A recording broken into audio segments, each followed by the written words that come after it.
Taiwan not backing down from China's threats to forcefully retake the island. Taiwan conducting large-scale military drills today, preparing for a possible Chinese invasion.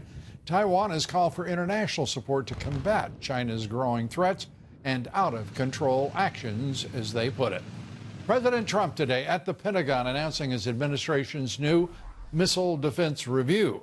President Trump calling for an improved space defense system that includes sensors and weapons to detect and stop missiles upon launch.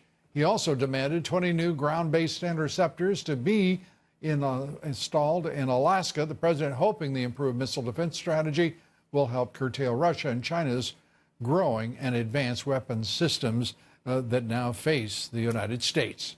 Joining us tonight, Fred Fleitz, President and CEO of the Center for Security Policy, former Chief of Staff for the National Security Council. Fred, good to see you. Good to be here. Let's start with this missile defense system. The president committing to it, estimated $11 billion in new spending.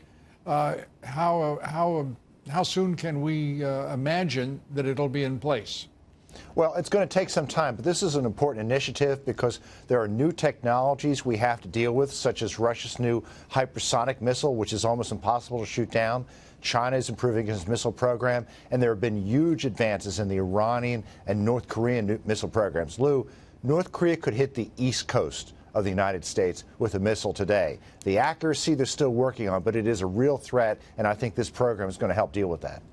Help deal with it. The president working to negotiate a denuclearization of North Korea. The suggestion is that a second summit could occur within a month or so. What are your thoughts?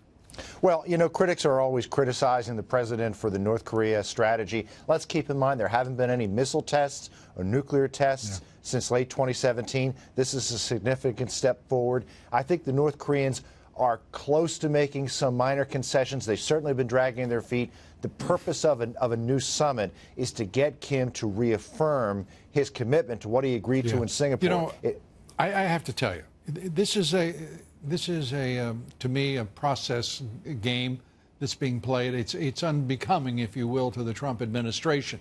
This is the stuff of diplomats playing at getting something done. This is a president all about getting this done and talking about reaffirming language and blah, blah, blah, blah, blah. That usually leads to confrontation. And we've got a whole history with North Korea of precisely that result. Do we not? Well, the North Koreans know that if they hold out long enough, we're going to give them a concession, and that's not going to happen under President Trump or Mike Pompeo or John Bolton. That's why these talks have been so difficult. President after president have played this game and lost with the North Koreans. And right now, I think it's on a good trajectory. Because it's not a game. It is life and death, and it should, I don't think anyone in Washington should try to perpetuate the nonsense that has been the purview of the State Department with this president. I don't think it will work out well for them or for, frankly, the country.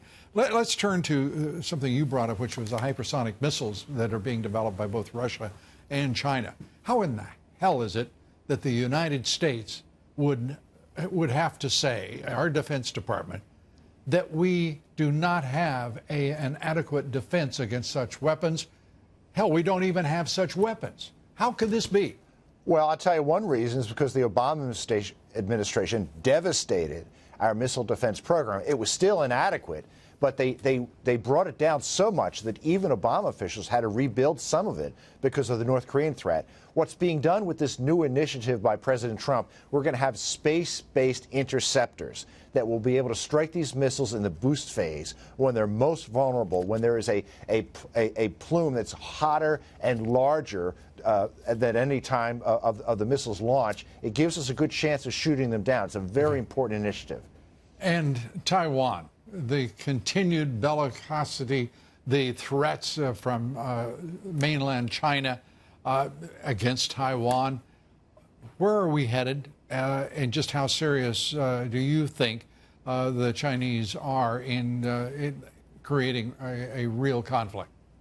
Well, on one hand, the new Taiwanese president is not using the traditional ambiguous language on Taiwan's independence. But we can't blame this on her. This is China up in the ante against Taiwan. China's not just engaging in belligerent rhetoric. It's trying to cut Taiwan off further from the business community, making them redraw their maps that Taiwan is part of China, redraw their business documents. President after president has tried to avert their eyes from Taiwan and the threat of mainland